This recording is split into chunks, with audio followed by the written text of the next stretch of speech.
Welcome to Tirunelveli சமையல். இது என்னன்னு பார்க்குறீங்களா? நம்ம கவர்மெண்ட் கொடுக்குற சத்து மாவு தாங்க. சின்ன குழந்தைங்க இருக்க வீட்டிலலாம் இந்த சத்து மாவு கொடுப்பாங்க. நிறைய பேர் வேஸ்ட்டு பண்ணுவீங்க. இனிமேல் இந்த சத்து மாவை வேஸ்ட்டு பண்ணாதீங்க. வேஸ்ட்டு பண்ணாமல் இந்த சத்து மாவில் என்ன செய்யலாம் அப்படின்னு பார்க்கலாம். இந்த சத்து மாவு கொஞ்சம் எடுத்து ஒரு சின்ன பாத்திரத்தில் போட்டுக்கோங்க. அதில் கொஞ்சம் கொஞ்சமாக தண்ணி ஊற்றி மிக்ஸ் பண்ணிக்கோங்க. தோசை மாவு பதத்துக்கு இல்லாமல் இட்லி மாவு பதம் வர்ற வரைக்கும் மிக்ஸ் பண்ணுவோம்ல, அந்த மாதிரி மிக்ஸ் பண்ணிக்கோங்க. கொஞ்சம் கட்டியாக கொழுன்னு மிக்ஸ் பண்ணிக்கோங்க. கட்டி பிடிச்சிடாமல், கட்டி இருந்துச்சுன்னா அப்படி கையிலேயே நல்லா மசித்து எடுத்து நல்லா குழப்பி வச்சுக்கோங்க. இங்கே பாருங்கள், நல்லா மிக்ஸ் பண்ணிக்கோங்க.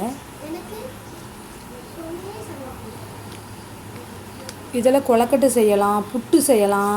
அப்படி கொஞ்சம் கொஞ்சமாக இதை நிறைய செஞ்சு சாப்பிட்றாங்க. நிறைய பேர் வேஸ்ட்டும் பண்ணுறாங்க. இந்த மாவை வேஸ்ட்டு பண்ணாமல் நம்ம ஏதாவது செஞ்சு கொடுத்தா நம்ம குழந்தைங்க சாப்பிடுவாங்கன்னு யோசித்து நான் இன்றைக்கி இந்த கேக் பண்ண போகிறேன் சத்து மாவில். நீங்கள் எப்படி சத்து மாவில் கேக் பண்ணலான்னு பாருங்கள். இங்கே பாருங்கள், நல்ல இட்லி மாவு பதத்துக்கு வந்துருச்சு பாருங்கள். இப்போ இது கொஞ்சம் தேங்காய் திருவி எடுத்து வச்சுருக்கேன். அதில் ஒரு 3 ஸ்பூன் நாட்டு சர்க்கரை சேர்த்துருக்கேன். நாட்டு சர்க்கரையில் நல்லபடி தேங்காய் பூ கூட நல்ல உதிரியாக பிணைஞ்சி வச்சுக்கோங்க. நீங்கள் தேங்காய் சில்லு மாதிரி போட்டு அதை மிக்ஸி ஜாரில் திரித்து எடுத்துக்கலாம். இப்படியும் செய்யலாம். நான் தேங்காய் பூவாக தான் திருவிருக்கேன். ஒரு 2 ஏலக்காய் பொடி எடுத்து அப்படியே போட்டிருக்கேன். ஒரு டிஃபன் பாக்ஸில் அடியில் ஃபுல்லாக நல்ல நெய் சுற்றி தடவி எடுத்துக்கலாம். நெய் தடவுறது கீழே ஒட்டாமல் இருக்கிறதுக்காண்டி நெய் தடவி எடுத்துக்கிறேன். நெய்யை நல்லா சுற்றி தடவிக்கலாம். ஃபுல்லாக டிஃபன் பாக்ஸ் அப்படி அந்த ரவுண்டிங்கில் எல்லாத்துலேயுமே சுற்றி தடவிக்கலாம். நீங்கள் கேக் டின் வச்சுருந்தனாலும் அந்த கேக் டின்லனாலும் இது செய்யலாம். நல்ல மாவை ஊற்றி கீழே ஒரு கோட்டிங் தான் ஃபஸ்ட்டு ஊற்றுறோம். நல்லா ஊற்றி கீழே இது கேப் இல்லாமல் இருக்கிறதுக்காண்டி இந்த டிஃபன் பாக்ஸை லைட்டாக இது பண்ணி அப்படியே வைக்கலாம்.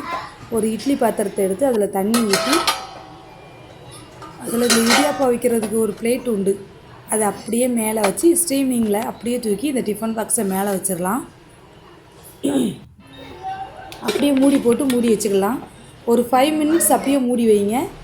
கையில் ஒட்டுதான்னு ஓப்பன் பண்ணி அதுக்கப்புறம் பாருங்கள். கையில் ஒட்டாமல் இருந்துச்சுன்னா நம்ம தேங்காய் பூ, நாட்டு சர்க்கரை, ஏலக்காய் அப்படி இப்போ இது பண்ணி வச்சுருக்கோம்ல, அதை அப்படியே மேலே ஒரு சப்பிங் கொடுக்குறதுக்காண்டி அப்படியே மேலே கோட்டிங்கில் வச்சிடலாம். சத்து மாவு ரொம்ப சத்துங்க குழந்தைகளுக்கு. இதில் நிறைய தானியங்கள் சேர்க்குறாங்க. அதனால் இதை குழந்தைங்கள்லேருந்து பெரியவங்கள்லேருந்து எல்லாருமே சாப்பிடலாம். அப்படியே இதுக்கு மேலே அந்த கொஞ்சம் மிச்சம் இருக்கிற சத்து மாவையும் அப்படியே ஊற்றிக்கலாம். சத்து மாவில் ஆல்ரெடி இனிப்பு ரொம்ப உண்டு. நீங்கள் உங்களுக்கு இனிப்பு இன்னும் தேவைப்படுது அப்படின்னா நீங்கள் இன்னும் கொஞ்சம் ஏதாவது இனிப்புக்கு சேர்த்துக்கலாம். நான் இந்த இனிப்பே எனக்கு போதுனால நான் இனிப்பு சேர்க்கலை. அப்படியே மேலே இன்னொரு தடவை ஒரு இது போட்டு அப்படியே கையை வச்சு லைட்டாக தடவி விட்டுட்டு மூடி வச்சிடலாம். இதை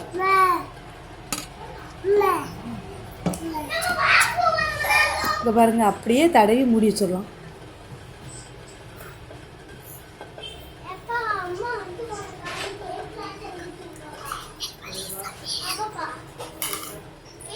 அப்படியே போட்டு மூடி வச்சிடலாம். இது ஒரு 3 மினிட்ஸ்லேருந்து ஒரு 8 மினிட்ஸ் வரைக்கும் மூடி வைக்கலாம். இதில் நீங்கள் என்ன நட்ஸுனாலும் மேலே வச்சுக்கிடலாம். பாதாம், முந்திரி, பிஸ்தா என்னன்னாலும் நீங்கள் மேலே வச்சுக்கோங்க. இன்றைக்கி நான் முந்திரி பருப்பு தான் மேலே வச்சுருக்கேன். அப்படியே ஓப்பன் பண்ணி பார்க்கலாம் கேக் எப்படி ரெடி ஆகிருக்குன்னு. சூப்பராக ரெடி ஆகிருச்சு. கையில் ஒட்டுதான்னு தொட்டு பார்த்துக்கலாம். இதை ஒரு 10 நிமிஷம் ஃபேனுக்கு கீழே எடுத்து வச்சுட்டு சுற்றி ஒரு நைஃப் வச்சு எடுத்து விட்டுட்டு அதுக்கப்புறம் அப்படியே ஒரு பிளேட்டில் கவுத்திடலாம். பாருங்கள், சூப்பராக ரெடி ஆகிருச்சு கேக்கு. இது அப்படியே உங்களுக்கு என்ன சைஸ்லனாலும் பீஸ் போட்டு அப்படியே குழந்தைக்கு கொடுக்கலாங்க. இதே மாதிரி நீங்களும் செஞ்சு பாருங்கள். திருநெல்வேலி சமையலுக்கு லைக் பண்ணுங்கள், ஷேர் பண்ணுங்கள், சப்ஸ்கிரைப் பண்ணுங்கள். உங்கள் ரிலேஷனுக்கு யாருக்குனாலும் ஷேர் பண்ணுங்கள். என்னன்னாலும் கமெண்டில் சொல்லுங்கள். பாருங்கள், சூப்பராக ரெடி ஆயிடுச்சு கேக்கு. இனிப்பு கொஞ்சம் கம்மியாக தான் இருக்குது. நீங்கள் இனிப்பு வேணும்னா நீங்கள் போட்டுக்கோங்க. இங்கே பாருங்கள் கேக்கு. இது 3 நாள்லேருந்து 4 நாள் வரைக்கும் ஃப்ரிட்ஜில் வச்சுக்கலாங்க. ஃப்ரிட்ஜில் வச்சு சாப்பிடலாம். தேங்க்யூ.